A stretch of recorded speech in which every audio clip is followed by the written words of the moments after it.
Hi, everybody. Welcome to the Hallmarkies Podcast. And this is a lot of fun, a tradition that we do every year where we rank the movies that we have talked about on friendships. Basically, the movies that Alysa and I have talked about through the year, we rank. And this year, we actually have 17 movies that we're ranking because we not only covered 3 movies at Christmas, but we also had our adventure episode that we did where we talked about 4 movies.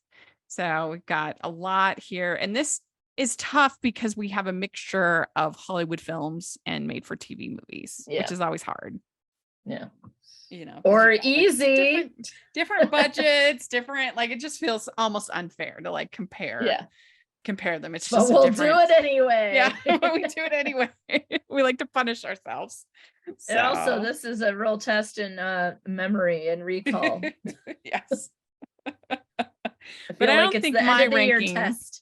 I don't think my ranking will surprise many because most people know how much I love most of these movies. But yeah, we have 17 movies, and I'm about to go rogue. yeah, this will be good. But I hope you had a good holiday season. I did. How about you? Mine was quiet. I love quiet holidays.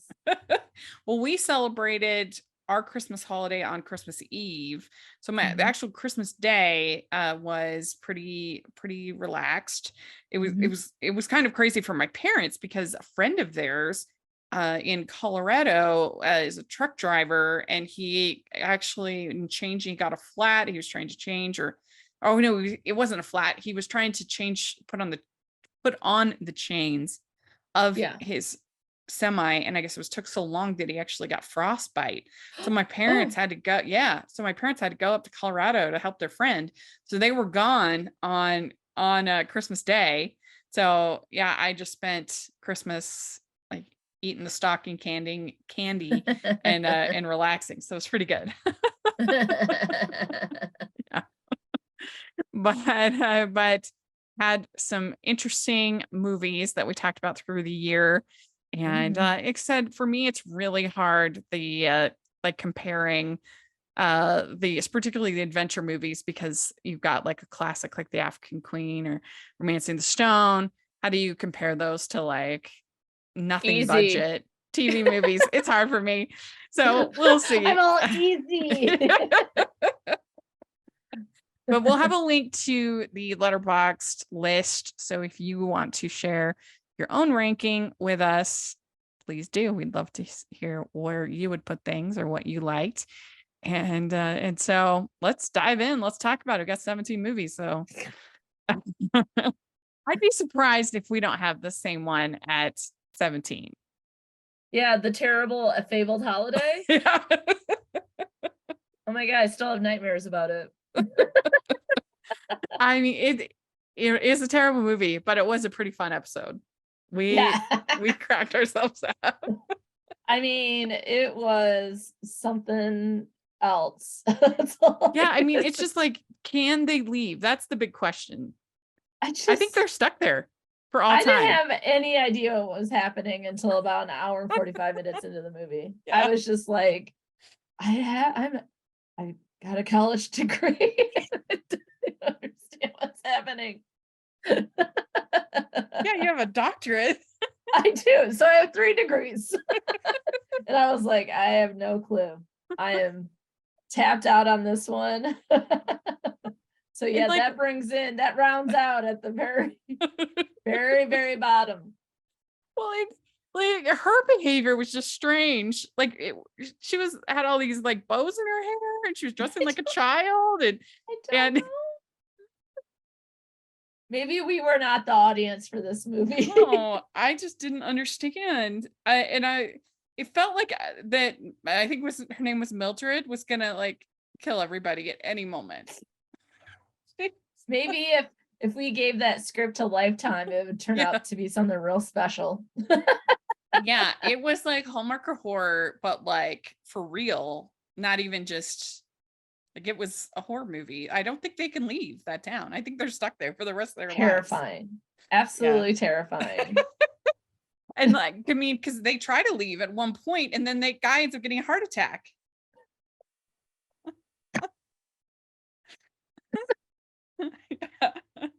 that was a very fun episode. You can leave, but this guy's gonna die first.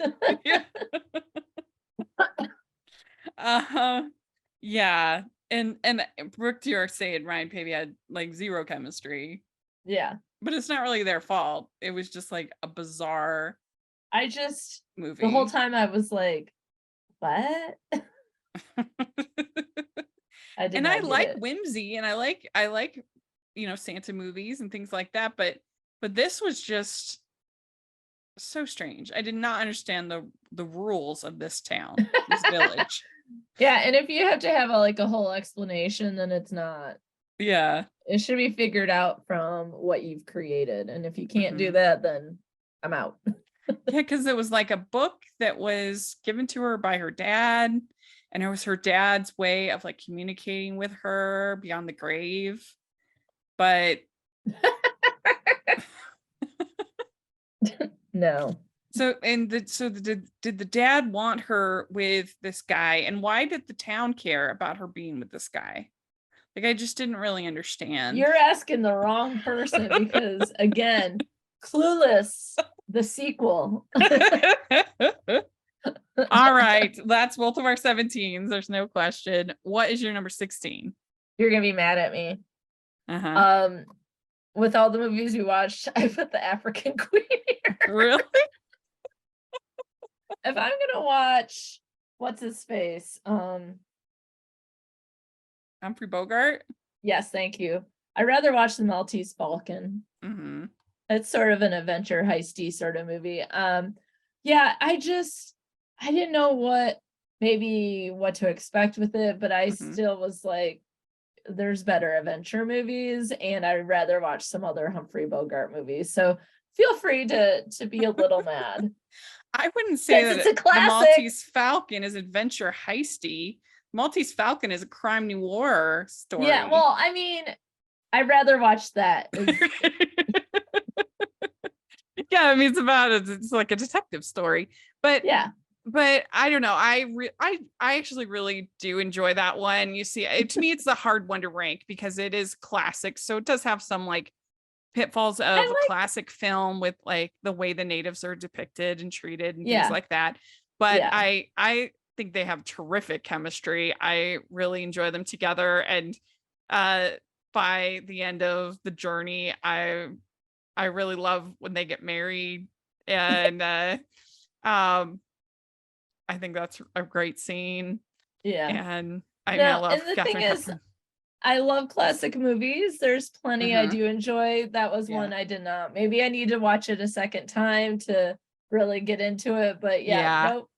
Well, and he's kind of he's uncouth and slovenly at the beginning, but he does kind of come around. I can understand why it would be, but I do have it pretty high just because I don't know. It's a classic. I have a hard time. I have a really hard time ranking it. I do. Yeah. But I think the acting's really good and it's very well made. And John Huston, he's a classic filmmaker, and so I understand. I just have a hard time ranking it low. All right. Well, what was your 16? I have 16. I have Undercover Holiday. Mm-hmm. Because there were like little nitpicky things I didn't like. I didn't like the way they dressed her. I didn't like the sound mix, the way they made her sound. She's supposed to be a famous singer and they made her sound bad. I didn't think the chemistry was very good between the two of them. But there were some fun scenes, like when they were making tamales or like scenes with her family. And I liked her and her friend. That relationship was pretty good. I didn't think they did a very good job with red herrings. It was pretty obvious who the stalker guy was from the beginning. But it was passable. Yeah, I have that ranked fairly low. There's one other movie I hated more. We'd like to take a second from this episode of the podcast to celebrate our sponsor of this episode, and that is the Hallmarkies Patreon. Do you love Hallmarkies Podcast? Do you want an inside scoop into what happens on the podcast? Do you want early access to episodes and loads of cool perks? Now is the time to become a patron of Hallmarkies Podcast. By becoming a patron, you get to access our patron Facebook group. You can request episodes or even be a guest on the podcast. And most importantly, any patron can join our monthly movie watch-alongs with stars like Paul Campbell, Natalie Hall, and more. It's as low as $2 a month to join in and become a special part of the Hallmarkies family. Please consider, and we will love you forever. Go to patreon.com/Hallmarkies. That's patreon.com/Hallmarkies. Yeah, and it was disappointing because I do love the writer, and Noemi is so fun. I've liked Stephen Huszar and other things. All these ingredients were good. I just didn't quite come together. Yeah. They also had that T-Mobile ad spot that was hilarious. They were like, this talent show is sponsored by T-Mobile. That was funny. Terrible. All right. Well, what do you have at 15? That was African. Oh, no, excuse me. Mismatched. Okay. I hated that movie. And I mean that in the nicest possible way. Yes. That I can say that. I have it at 14. Hey, not bad. But that's where I have Undercover Holiday. Yeah. So, but I actually do enjoy it. So that's like a fun 14. I like that you have one Hallmark movie that's where they're both kind of sassy and like kind of pointing out the ridiculousness of these of this whole wedding industry. And and so to me, I enjoyed it, and I thought it was pretty good, like enemies to lovers. But I obviously it does have its flaws as well, but I still enjoyed it. 15 for me is Love at First Spark. This was the one that we didn't like so much that we decided to watch a different movie. I feel like Walking the Dog was the one that we didn't like. No, it was Love at First Spark. Okay, I'm gonna be Googling while we talk. I swear. Yeah. Or maybe it's like the dogs stole both of the movies. Yeah. No, because the Walking the Dog is about the attorney who's trying to get okay. Yep. The bike lane. Yep. Oh God. See, no, Walking the Dog was the one we didn't like. And the dogs the dogs are in love. And Love at First Spark, that's the one that we so you have what, so where do you have Walking the Dog? So I have Love at First Spark at 15. So you liked Walking the Dog better? Yeah, oh yeah, we both did. I didn't like the biking and the rival lawyers. Well, remember there was like nothing that happens in Love at First Spark. There was like nothing. Oh yeah, but she did create the puppery, the nursery. Yeah. Okay. So these two, where I have them ranked, whatever one I liked better, I'm not quite sure. Again, a test of memory. Yeah, this one was rough, and they have no chemistry. And Walking Dog, I have higher. So gotcha. Yeah. Let's see. So what did you have at 4? You have Undercover Holiday at 14, right? Yes, that's correct. Okay. So what do you have at 13? Well, now I'm not sure. Wait, which one didn't I like? Love at First Spark? Yeah, Love at First Spark was the one you didn't like. Okay, I have Love at First Spark. Okay. It's like nothing happens in that movie. The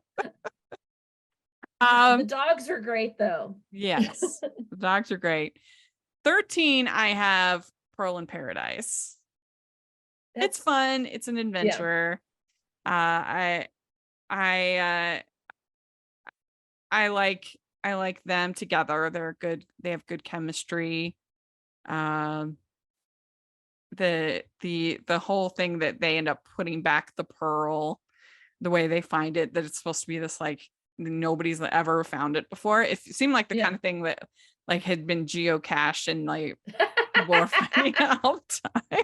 Seriously, you don't think anyone's ever found it before. But it's fun, something different for Hallmark. I enjoyed rewatching it. So I have it at 13.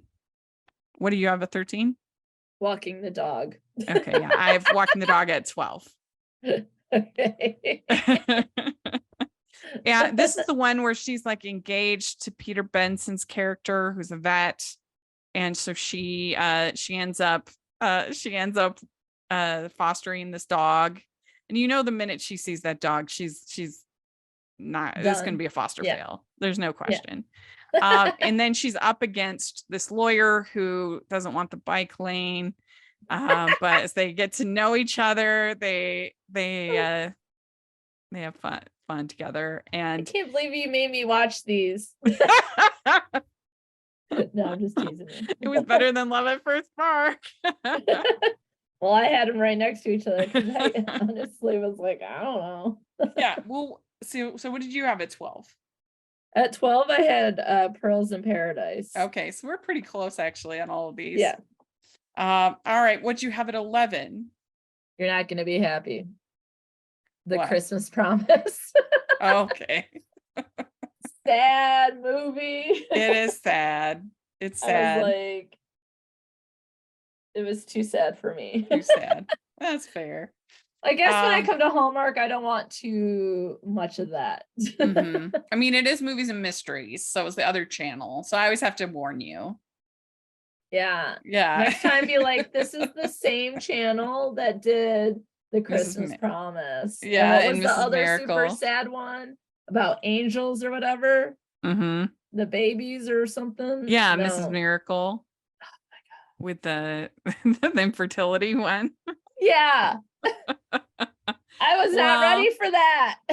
At number 11, I have Nim's Island. I think it's pretty fun. I like Jodie Foster as this nervous writer, and Gerard Butler's having a blast playing Abigail Breslin's dad and this like rogue guy adventurer. I think it's underrated. I think more people should watch it. It's a lot of fun. I was glad to see it for the first time, and that's the next one I have in. Oh, you have it at 10? Yes. Okay. Well, at 10, I have Just My Type.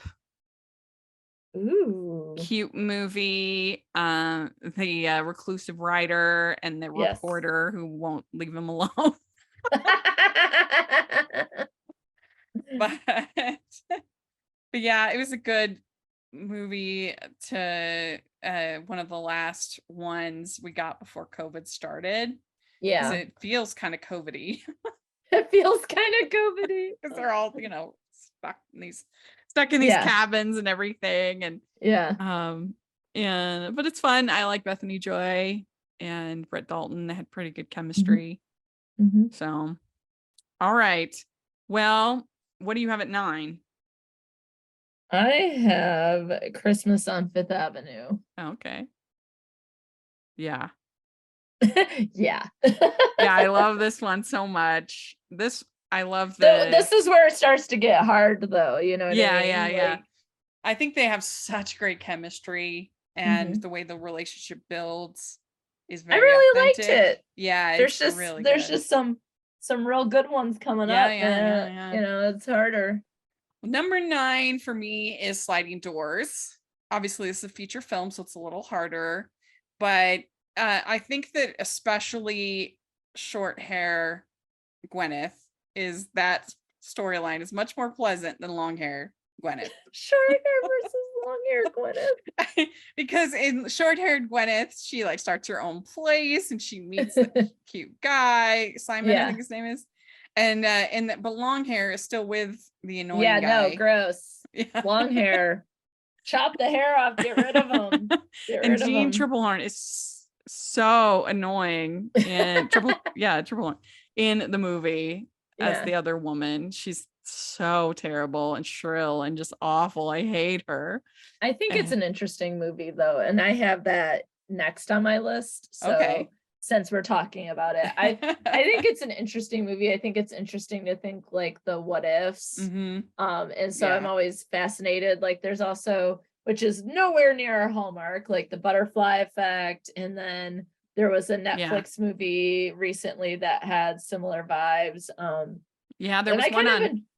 There was one on Hallmark this season called The Tale of Two Christmases, which wasn't that great, but there's the same kind of ideas of sort of your choices, little choices, and you follow them on the different path. Yeah. Well, it's interesting to think that, you know, your whole life might not change in most of the decisions that you make, but there are some decisions where your life does change because of it. And I think that's really interesting to think about. Yeah, I do too. I would say in general, I think it's underrated as a rom-com. Yes. It's not perfect, but I think it's pretty good. I need to rewatch it actually, because I think I'm going to show a clip in my relationships class that I'm teaching this semester. Welcome to the Pilot Podcast. My name is BJ. And my name is Me Too, and we promise this promo is worth it, so please don't skip ahead. We're two judgy friends who put our judgmental skills to work for you. We review the pilot episodes of new and popular shows, and shows that our listeners request to answer your question, should I watch this? Look, a lot of us are spending a lot more time at home, and yes, we should be reading and trying new projects and enriching ourselves, but does anything beat binging a great show? Let us take the guesswork out of deciding what your next show will be. Tune in to The Pilot Podcast at thepilotpodcast.com. Number 8 for me is Love on Iceland, which we just talked about. That's my next one. We're like nearly. Charlie African Queen is gonna throw me off though. Yeah, Charlie is a bit much, but our classic Hallmark photographer, and but I really liked the friend spirit. I really liked that they actually showcased Iceland. You really feel like you went on a tour of all the different traditions and places, and that's really fun. And I love Patty Murin as the best friend. She's so good. See, I knew it was going to be good as soon as the B-52s played. I was like, they even have travel themed music. Yeah, I mean, and it's about a podcaster. Of course, they're going to like it, right? Oh, except that I'm pretty sure she stole my podcast idea, but that's fine. Mine's friendship, though. Yeah. All right. So that was your number 8? That was my number 7. Okay, what was your 8? Christmas on Fifth Avenue. I got my numbers mixed up? No. I just remembered wrong. Okay, number 7 for me is A Big Fat Family Christmas. Oh. Really enjoyed this one. I love Tia Carrera. She was hilarious as the mom. She was really funny, and you really felt for her when she loses that money. Yeah. And I feel like all of us have been in a position where we've lost something, and you feel so horrible. And so that definitely rang true. Another photographer, got more photographer. And but this one did have probably a favorite Instagram filter, unlike Charlie from Love on Iceland. Yeah, his favorite filter is, what is it, like something an instinct. Yeah. Oh my God, I roll. I loved her and her brother in this. I thought that was really well done. And I liked the pairing. I think they were nice. And it's like a little bit of kind of a research movie, but which usually isn't my favorite. And then the first time I saw it, I was like, oh, this is boring. But for whatever reason, I gave it a second chance, and it worked for me the second time. And so I think it's a sweet little movie. Yeah, I liked it a lot. It's going to be higher on my list. So okay, very good. And so what is your number 6? Nim's Island. I love adventure movies. Yeah, that was a fun one. And it was the first time I saw it, so I was kind of excited about seeing it, unlike the African Queen, which I ranked lower than Nim's Island. Yeah, I really like Nim's Island. I think it's underrated too. I don't think people know about it or talk about it. I think it's a really fun family adventure. I wasn't the right age. So there are sometimes I think like I would go see Disney movies as adults and things like that, but like Nim's Island, based on when it came out, I would have been a little bit too much of a full-fledged adult to probably go specifically seek it out. Yeah, because it was 2008, so I was 27. I mean, I was 30. I was in graduate school working on a dissertation. I wasn't like, hey, let me go check out Nim's Island, but I should have. I used to go see movies to take breaks from my dissertation. So when I had writer's block or I couldn't I just was exhausted or crying Well, or whatever, I just feel like I would it's go to the movies. I feel like it's one of those movies in general that just like went under the radar, that like people don't know about, people didn't see it. So yeah, people should check it out. My number 6 is The Christmas Promise. I really love the writing in this movie. I think it's really strong. I love the kiss scene where I was like, is that a question? Or oh yeah, that's right. Yeah. It's so good. I forgot that was that movie. So good. And I love their chemistry. And I think she managed to have chemistry with both Giles and Dylan, which it was risky. Like showing her with the fiance for so long at the beginning was very risky because if she has more chemistry with him than with the other lead, then it's going to cause a problem. But she didn't. She had chemistry with both. I think that the friendship group is really fun in this movie, even if Karen Holness's character does win everything. Yeah, that was cute. I'm always about the fun friendship scene. Yeah. So yes, absolutely. And you have like real moments where they're supporting her, and then you have her sister, and her relationship between her sister was really good. Her sister bringing her over like a million casseroles was fun. Her grandfather, Patrick Duffy, that was good, and he starts to date. I just think it's a really good script. I really enjoy it. So it's 6 for me. Need to give me more warning. Yeah, I will. All right, what's your number 5? Just My Type. The COVID-y one. Good. I thought that was cute. I liked it. Very good. Well, you have given me confidence. I changed, just as we're talking, I changed my ranking. I'm going to have African Queen at 5. I do really like it. I think it's really good. I think that they have great chemistry. I think their romance is really good. The ending when they blow up the ship is exciting. And then how they get married, I think is really fun. I don't remember them getting married on the boat with everything going. They're like, you're a captain, you can marry us. Oh yeah, that's right. Okay, it's really fun. I don't even remember. and I don't. It's just hard for me to rank this because it is a classic, and so many movies that came after it were influenced by it, and so, but anyway, that's where I'm gonna have it at 5th place. You gave me confidence. I'm glad I could help. What's your number 5? A bit. My number 5 is Just My Type, but my number 4 is A Big Fat Family Christmas. I really liked that movie. Fun. I thought it was enjoyable. I liked family, friends, romance, the interesting story, the interesting conflict, and finally getting a little bit more diversity in there too, which I appreciate. I think all voices and stories should be heard, and so I appreciate that, and I just thought it was fun. Yeah, it's a good one. All right, my number 4 is See You Next Christmas. What? Yes, I love this movie. They have such great chemistry. I feel like I championed this movie all year last year. And Christine Weatherup, the director, she's been on the show a couple times. Love her. I am shocked. You're shocked. That's a good ranking. Sure. Sure. Yeah, I mean, and it's just fun to see every year that the party goes on and how the characters evolve, how it's written. I feel like I kind of discovered this movie. I got you get so many emails, and most of the time as a critic, they're terrible. A lot of these indie, films and stuff. But this one obviously being Christmas related, it stuck out. And I said, hey, I'd like to get a screener. I'd like to watch it.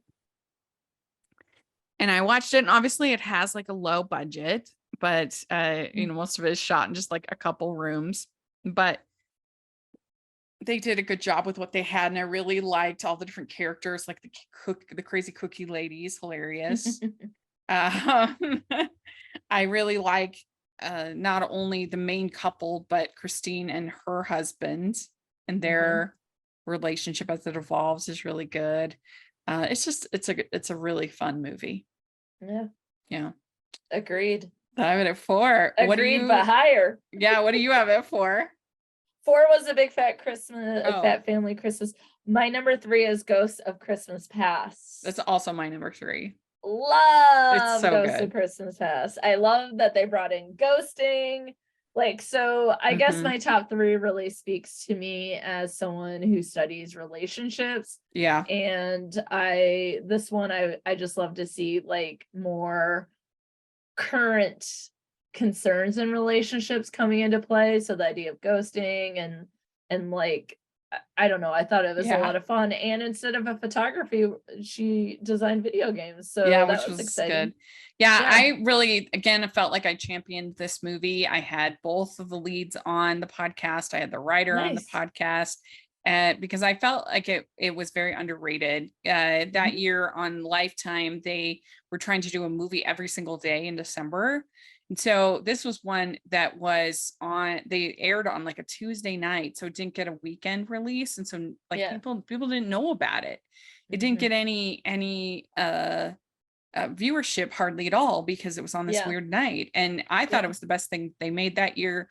I still think it's the best. It's one of the best Lifetime movies, like period.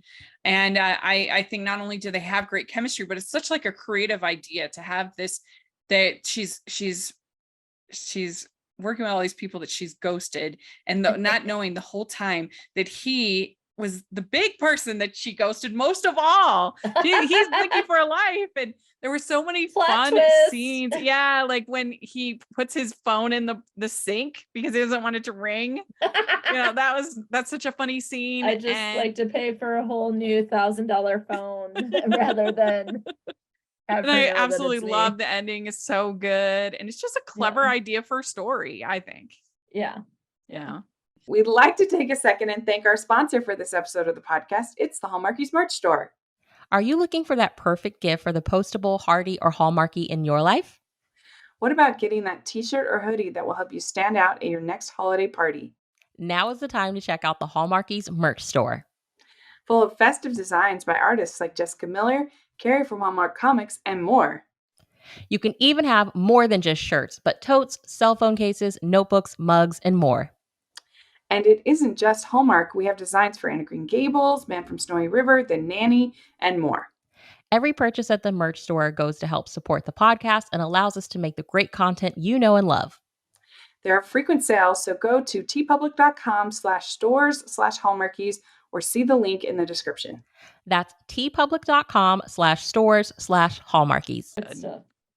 Underrated. If people haven't seen it, watch it. Need to go really see good. it. Yeah. It makes me want to watch it again.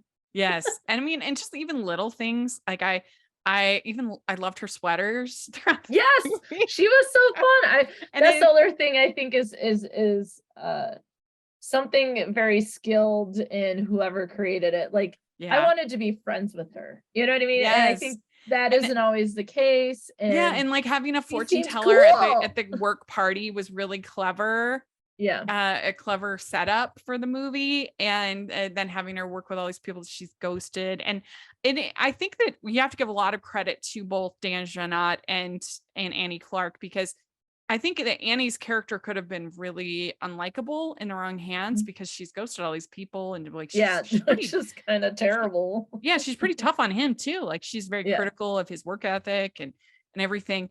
But she's a very likable actress, and I think her acting choices really went a long way to making the character work. Yeah. And you see her improve her relationship with her mother, with other people in her life, and she grows. She's a dynamic character. Yeah. Yeah. Yeah. It's stuff. really, it's underrated. Really is. Good stuff. Maybe we should watch it again. Yes. Well, we had the writer on for one of our patron watch-alongs, which was super fun.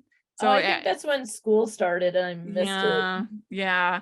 But it was Shannon Landmer's the writer's name. She is great. I will watch anything that she writes. Yes. Does she have any good stuff that we haven't watched yet? Just as maybe future on friendship? Yeah. She had one called The 6 Degrees of Santa, which has Catherine Davis, who's in Christmas on Fifth Avenue. Anyway, I think you'd like that one. I mean, we'll do that one for On Friendship. It's cute. Yes. Well, what's your number 2? Okay, my number 2 is probably the first romance movie I ever saw, and that is Romancing the Stone. And my parents took me to see it in the theater, even though it's rated R. Yeah. My parents always talked to me about what was happening on screen. But this is one that it's hard to go to ranking because it is a formative memory movie. Yeah. And me and my family spent a lot of times when we were younger going to see movies. And so the experience of going to the theater, and I still watch this several times a year. Yeah. There's so many great lines. Oh shit, the Doobie Brothers broke up. Right? Like that's something my dad still says. And there's just so many good. It's a great story. It's very fun and exciting. Yeah. I love Michael Douglas. I love Kathleen Turner, and Danny DeVito's funny in it. So this one for me had to be ranked high. It's like, but it's also unfair to other movies because of a formative memory. Yeah, I think it is hard because it's hard to compare like these made for TV movies to like a feature film. We're making it happen. Budget, and everything.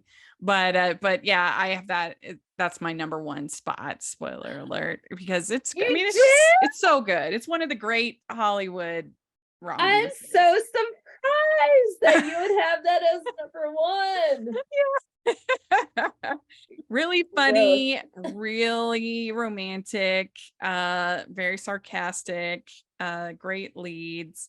It's just one of the greats. I mean, I might have to watch it tonight. Yeah, and it's so sad how far Robert Zemeckis has fallen. I mean, when I think about his Pinocchio movie this year, it makes me sad inside. Didn't it win a Golden Globe? It was so bad. No, that's the other Pinocchio movie. Okay. Guillermo del Toro's Pinocchio movie. Did they? Robert Zemeckis' Pinocchio movie for Disney was absolutely atrocious. I remember you posting about it on Twitter. One of the worst movies I have ever seen, and I mean, it was just absolutely terrible.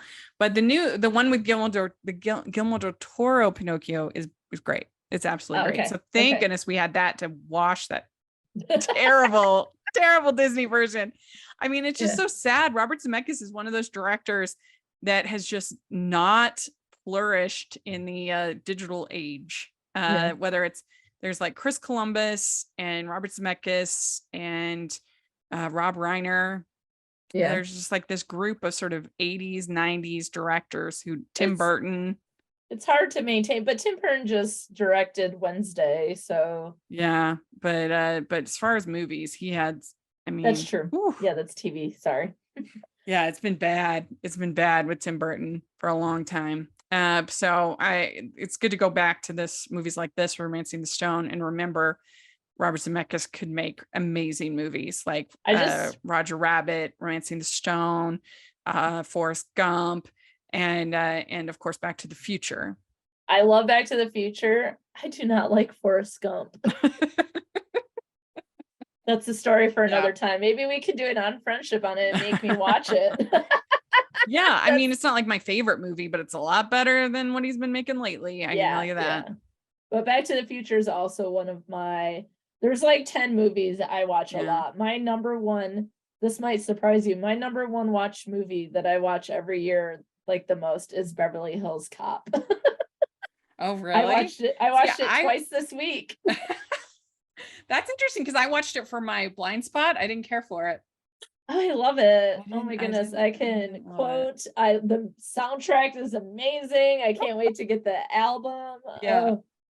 Yeah. I so far in my blind spot project, most of the 80s comedies I have not been a big fan of. Like I didn't love Lethal Weapon either. Oh yeah, I mean, I didn't love that. It's classic of that time, but I like Ghostbusters, but I do think it's overrated. and like people saying it's one of the great comedies ever made. I'm like, it's a formative movie for me. I don't agree with that. Yeah, but it's not for me. I memory. Yeah, it's one I didn't watch it until I was older. Yeah, and it's fine. I don't hate it, but I just don't think it's like one of the greats. During Ghostbusters, I'll just tell you this little story before I tell you my number one movie. So I was 6, I think, when Ghostbusters came out, and we went to go see it as a family, and there were only 4 seats in a row, so I had to sit on my dad's lap, and he was holding the popcorn and me. And at the very beginning, when the librarian ghost comes out and is like, ah! Right. So to this day, we still make jokes about whose fault it was. Was he scared or was I scared? Who dropped the popcorn? Like, I mean, he probably said that to me like 2 weeks ago. Like, it was your fault that the popcorn fell during Ghostbusters. So that'll always be a favorite. The other thing too is that I just did not grow up watching movies with my parents hardly at all. I mean, at least my dad, a little bit more my mom, but still neither of them are movie people. So I don't have a lot of formative movies in that way, but most of my formative movies are movies I watch with my friends. Cool. Like my big movies would be The Little Mermaid, and we should just do an episode on this. This would be fun. Our formative movies. That's what I just was thinking. Yeah, my formative movies: Little Mermaid, Home Alone, Clueless. I mean, it's not a movie, but Les Mis was also, as far as a Broadway musical was very formative for me. Oh my god, I am so excited! Can we do formative movies? Oh my gosh, a top 5 formative movies discussion. Yeah, when I was in college, Breakfast at Tiffany's was very like impactful as far as like a classic movie that I loved. So yeah, I'm so excited. But my number 2 is Christmas on Fifth Avenue. I think this is one of the best, if not, it would be in my argument of the best TV Christmas movie that I've seen, that I've covered on this show. Not just on Friendship, just anything. I just absolutely love it. I love the script, the way that their relation. I love the novel that it's based on, Miracle on Fifth Avenue. It's called. Sarah Morgan. I think she's a great writer. It is steamier though than the movie. So, but the back and forth between, it's forced proximity between these two people, I think is so great. I absolutely love both the leads. I think they have amazing chemistry. The way their relationship builds over time, I totally buy. I love like so many key iconic scenes, like when they go to the snowball and when he admits to his mom that he's in love with her. I'm madly in love with her. She's taking pictures with this little doggy and everything, and he's like, how can I be madly in love with this woman? Like even little scenes like when he makes grilled cheese for her, and I just love this movie. I think it is so good. It was so good. I seriously think I'm gonna have to rewatch it. Well, I mean, other people don't like it as much as I do, and that's fine. Yeah, but for me, I just think that they have incredible chemistry. I love the writing, and they do get together pretty quick, but I bought their chemistry so much that I was fine with him proposing at the end. And I love the way he proposes. So he's like, go in there, pick out your ring, any that you have. I want you to be with you forever. Oh, so good. And just the way they evolve, like his writing and him getting over his grief and her helping him with that. I think is great. And so I just love it. I think it's so good. And still can't believe you have Romancing the Stone at number 2. I have it at 1. That's what I mean. I still can't believe that. It's really hard to compare. Like originally I had the African Queen at 2 because it is such a classic, and there's so many iconic scenes, and it's such, to me, great chemistry. But I think the writing in Ghosts of Christmas Past is absolutely amazing. Yeah. I just love the whole concept of that movie, and I love the execution, and I love See You Next Christmas. I mean, I was really giving you the cream of the crop this year. Yeah. See You Next Christmas was my number 1. Yeah. It's so that good. Is a formative memory. And maybe I just was so excited about it that I can't decrease my feelings around that movie, but I absolutely adored it from beginning to end. And it felt true relational film. Like where can I get access? Because I want to show it in my class. Mm-hmm. Well, it's now on Peacock. It's so exciting.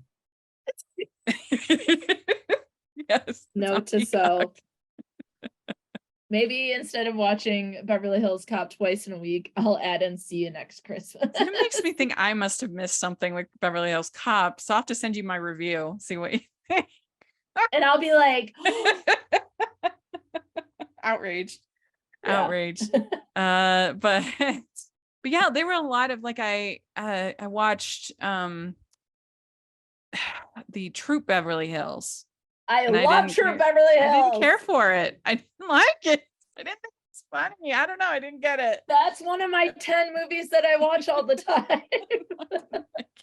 Oh my God. I can't wait to do informative movies with you. It'll be so there's fun. a lot of classic comedies that I think you almost have to be that. You had to grow up with them. You had to watch them, and they're hard if you don't have that kind of experience. I'm sure a lot of people have that with Home Alone, which Home Alone was a movie I watched with my grandparents. It was the first comedy that I ever really loved. And then other people, they watch it as adults or whatever, and they're like, it's very violent. Like, why did you like this? I'm like, I don't know. Because it was amazing. It's what the French call les combattants. Yeah. One of my favorite lines ever. To each their own, as they say. But yeah, so this was a very diverse, interesting list. And for the most part, I enjoy almost, except for the bottom three were the only three that I would give negative reviews to. Everything else I liked. Mismatched. Yeah. I like Mismatched. But it is low. It is low. So very good. We did it. We ranked the movies. Well, let us know what you think.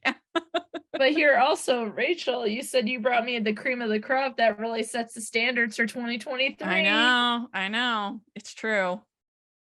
So if you have any suggestions for movies that we can talk about for On Friendship, let us know in the comments. We would love to hear your thoughts. And Alysa, where can people find you? Yes. Best Forevers is still on hiatus, but it'll be coming back soon. So until then, you can find me at Friends with Alysa on Instagram, TikTok, Facebook, and it's Friends W Alysa on Twitter. And you can find me at Rachel's Reviews all over social media, iTunes, YouTube, and on Rotten Tomatoes. So you can find me ranting about the Robert Zemeckis Pinocchio in there on my Twitter, social media. So check that out. And we are back on Facebook. Yes. Hallmarkies Podcast back on Facebook. So yay. So follow us there and all over social media. And if you are listening on iTunes, please leave your ratings and reviews, or Spotify. We really appreciate that. And if you're watching on YouTube, please give the video a thumbs up and subscribe to the channel. We appreciate that so much. We also have the Patreon group where you can be part of watch-alongs, like we did with Ghosts of Christmas Past and See You Next Christmas. We did watch-alongs for both of those. So definitely check that out. And then also we have the merch store, which has tons of fun designs. So take a look at that. And check that all out. And thanks so much, everybody. We'll talk to you later. Bye.